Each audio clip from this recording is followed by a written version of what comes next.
Welcome to Cherry Bekaert's GovCon podcast, where we discuss current government contracting trends, compliance matters, and best practices to guide federal contractors forward.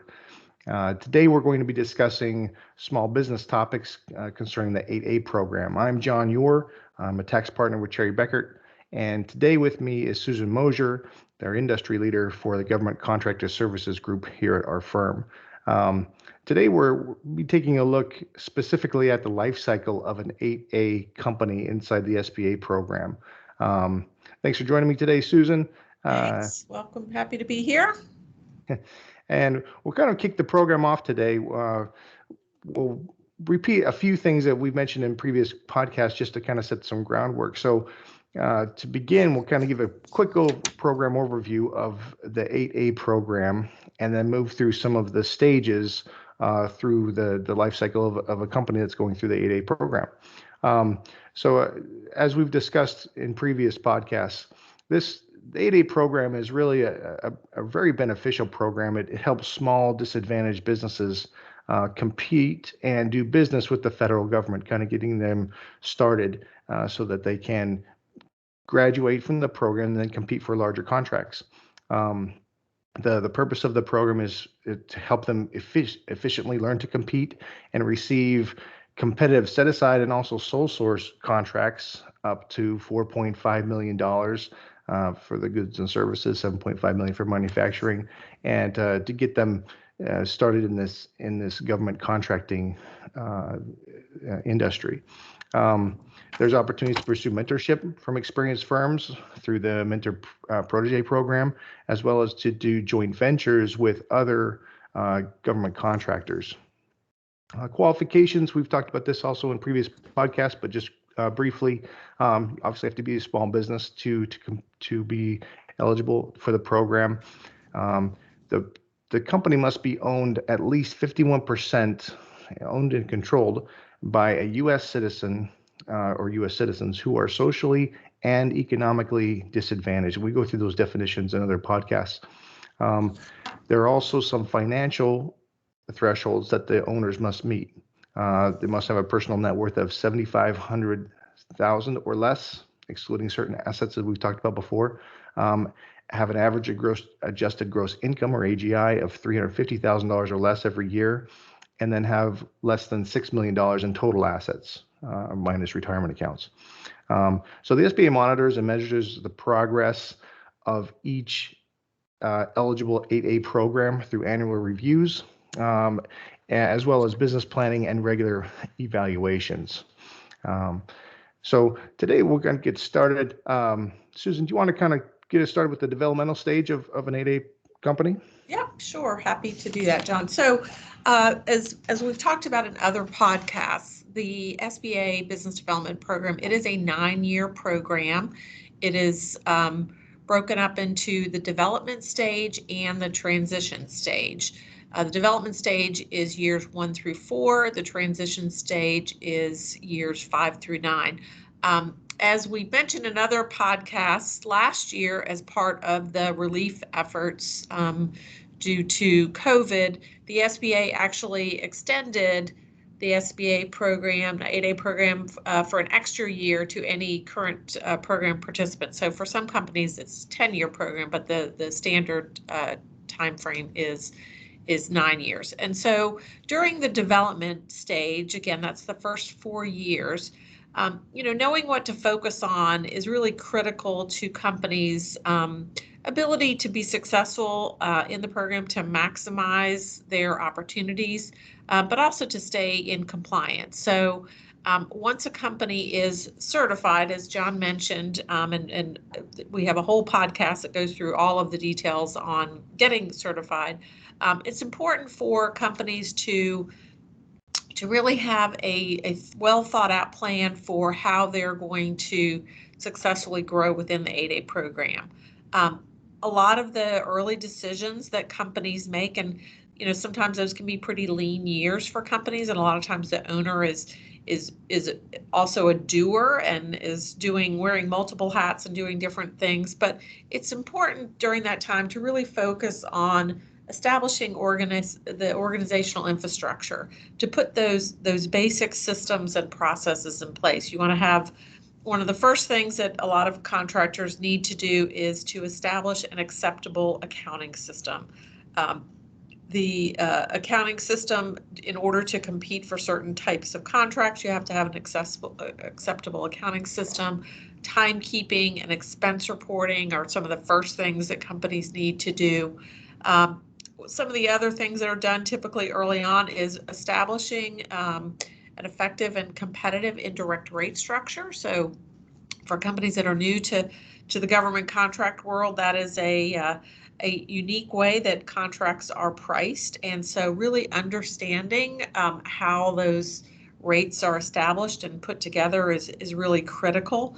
A lot of company owners have maybe worked at another government contractor and have some knowledge, but really understanding what is going to make sense for your business during that time. We help a lot of companies with establishing the accounting system, looking at establishing rate structures, which those indirect rate structures, the cost structures, that's going to change over time as the business matures. Also, during the development stage, it's really important for companies to establish and track and monitor the 8A economic requirements and really understand the size standards. So again, in other podcasts, we've talked a lot about size standards. Every procurement, every RFP has a NAICS code established that references a size standard. So in order to compete for any small business contracts, you have to be small. And so the 8A program does have a number of economic requirements that must be met in addition to the size standards. And so really understanding that and establishing a process to track that is really key right from the start. Other things that are important to think about in the early years is really understanding the different types of government contracts and how you manage a contract. So, fixed price contracts, really the key to a fixed price contract is one, understanding the scope so you price it correctly, but then, looking for efficiencies as you perform that, because obviously the more you're efficient and save money, the more profitable you're going to be. If you have a cost type contract, it's a totally different incentive. You have an incentive to spend in order to, you can't go over the estimated cost, but you need to you manage the contract totally different. If you have a time and materials contract, again, different situations. So it's really important for companies to understand different types of contracts that they may be bidding on and how they're going to effectively manage those. Another few things that are important during the development stage is the 8A program does have the unique opportunity for companies to qualify and win sole source contracts where you're not competing with other companies. But it's important to understand that because you aren't competing, the government does have a right to see your cost build up. And so it's important to understand how you effectively price those contracts, even in a fixed price situation. During the development stage, companies really are focusing on developing critical skills for costing, for proposal writing, for federal sales, marketing, business development, and really establishing, how to be competitive relative to who you're competing against. So initially you may be competing against just other 8A companies. During that time, it's really important for companies to start looking at what are the important credentials and certifications that they want to put in place to make them to stand out, to make them better positioned for bidding, whether that's ISO certifications, CMMI, CMMC for DoD work, but really looking at what are those important investments that you want to make in order to position yourself to be competitive. During the transition stage, financing and financials are important. Once your revenue is over $2 million, you are going to need to have reviewed financial statements. Once it's over $10 million, you're going to need to have audited statements. It's important to establish a bank line of credit. One of the best time to get a bank line of credit is before you need it. But there's, a lot that needs to go into positioning yourself correctly to request a line of credit for a bank. So making sure that your financial statements are in order, that you've got good projections for what your contract backlog and some of those different types of things. So those are all really important things for companies to consider during the developmental stage. Each year of the SBA program, as John mentioned, there is an annual report, and that does change. So what you are going to be reporting on during the development stage is going to be different than the transition stage. And so with that, I'll turn things back over to John to talk about a couple of key considerations for companies during the transition stage. Perfect. Thanks, Susan. So as Susan mentioned, this is a 9-year program. The transition stage, as she also mentioned, starts in year 5. So 1 through 4 is at developmental stage, and year 5, we hit a new era for an 8A company to remain eligible to receive sole source contracts or sole source awards. And that has to do with what are called business activity targets, because the SBA program, the 8A program is designed to help graduate you out of an 8A situation where you're getting sole source contracts that are small to grow your business so that you can operate in the larger government contracting community. So they want you to start to distinguish the contracts from the sole source AA to the larger ones. And so year 1, they require that at least 15% of total revenue is non-8A revenue, or it came from the commercial. In other words, it came from the commercial side, or another government contract that wasn't part of an 8A program. And then year 2, that ratchets up to 25%. Year 3, that's 35%. Year 4, which is 45%, and then year 5 is 55%. So by the time you're graduating, potentially in year 9, you're at year 5 in the transition stage, and more than half of your contracts are not 8A contracts. Hey, John, I just was thinking about something, because this issue comes up a lot. Companies get to a point where they get concerned that maybe they don't meet these requirements, and sometimes that does happen. In the annual report, if a company has a situation where their revenues are not going to meet those targets, that's not an automatic, you get booted out of the program, but you definitely need to be prepared to address, why that's the case, and basically what you're going to do to rectify that, meaning really, what's your plan to focus on growing non-8A revenue. Right. Great point. Not an automatic boot out of the program, but certainly they want you to take remedial steps to fix that. Great point.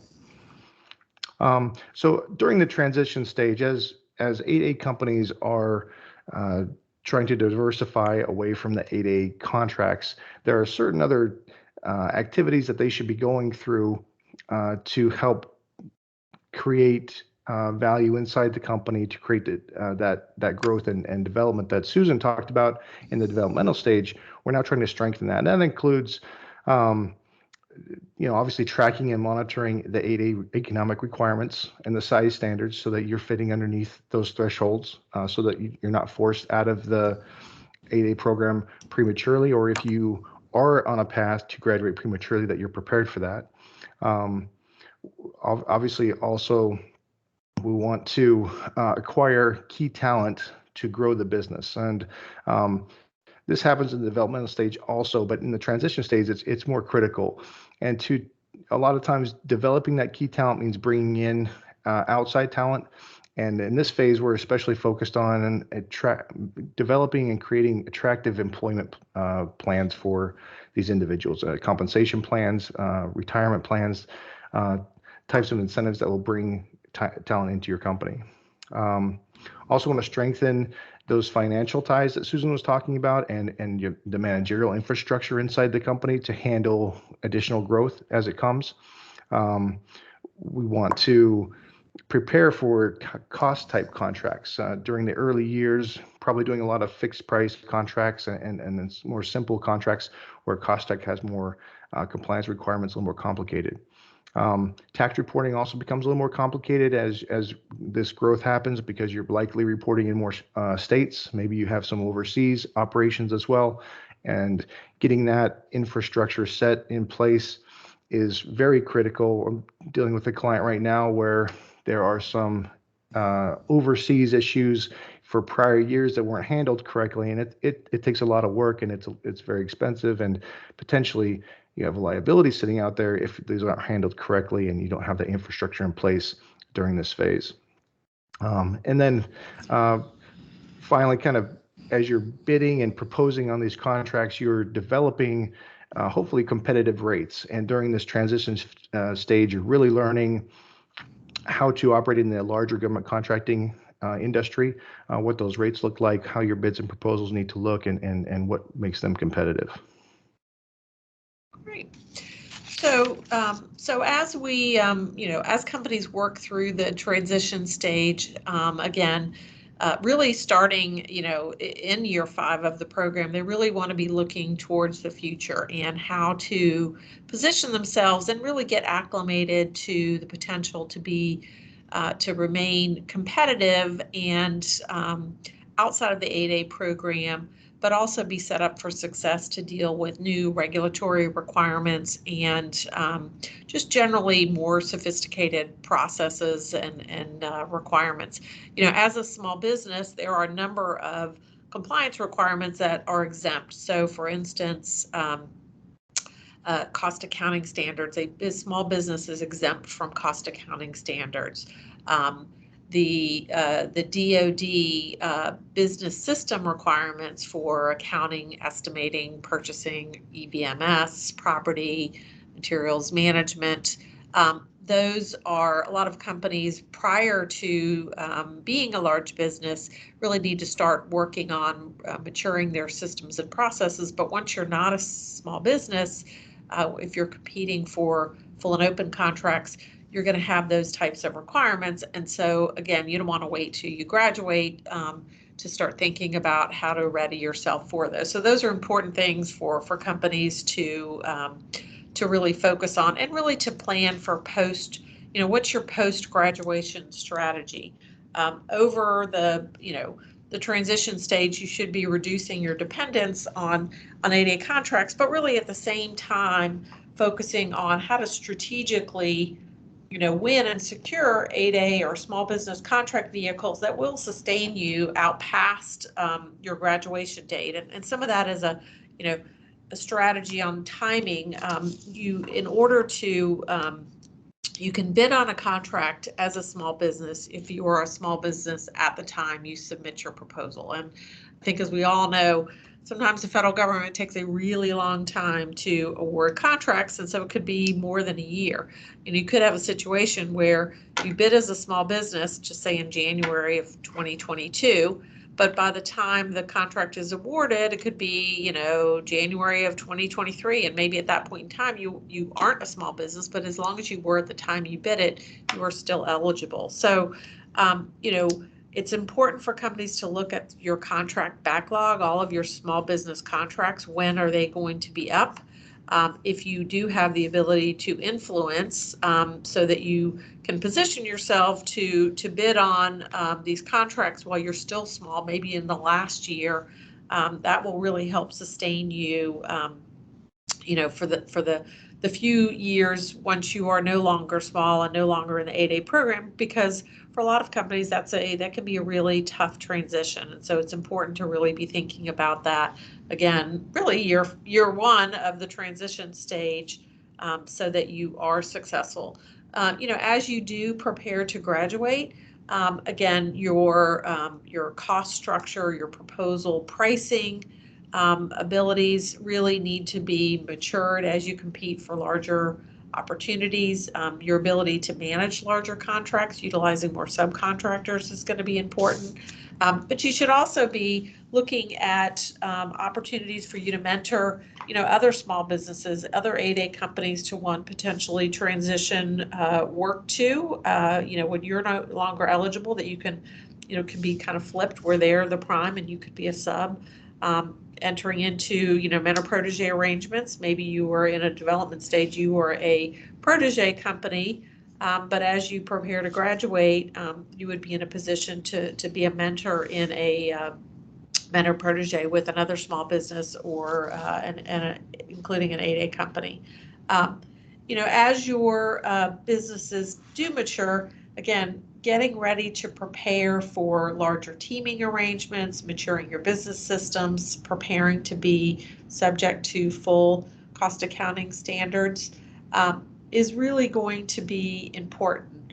Over the last 20 some years, I've worked with literally hundreds of 8A companies, and we have lots of companies that have really done well outside of the 8A program. They have successfully graduated. They have competed for full and open. They have sold the company to larger primes or private equity firms. We also have other 8A companies that have gone on to be very large businesses. So there is a lot of opportunity to be successful outside the 8A program. But we also do see a lot of companies that really are not adequately prepared. They can be really successful in the 8A program, but they're really not set up for success once they graduate. And so, just in summary, the 8A program, as we've talked about, can be a wonderful program to really help a company grow and succeed, but it really does take focused planning and consideration for what are you going to do and how are you going to be successful outside of the program. And that's, a lot of what we help companies with throughout the life cycle of the 8A program. And so hopefully this quick recap of the various things to think about will help 8A companies as they, work through each stage of the process. We are certainly available to help you throughout every stage of the 8A process. And I think, I'll speak for John and myself. I think it's really been just a pleasure working with so many companies that, we started when they were very small. Maybe they just had a handful of companies and a handful of employees. And now they're, very large, robust companies that can compete with outside of the small business program. So we will end it with that, John, unless there's anything I left out. And I think we'll, as with everything, please stay tuned to all of our podcasts. We try to post information that we think is useful to different companies. So please subscribe or follow wherever you're listening to this podcast now, or check out our website for additional information that can be helpful to you and your business. Thanks, Susan.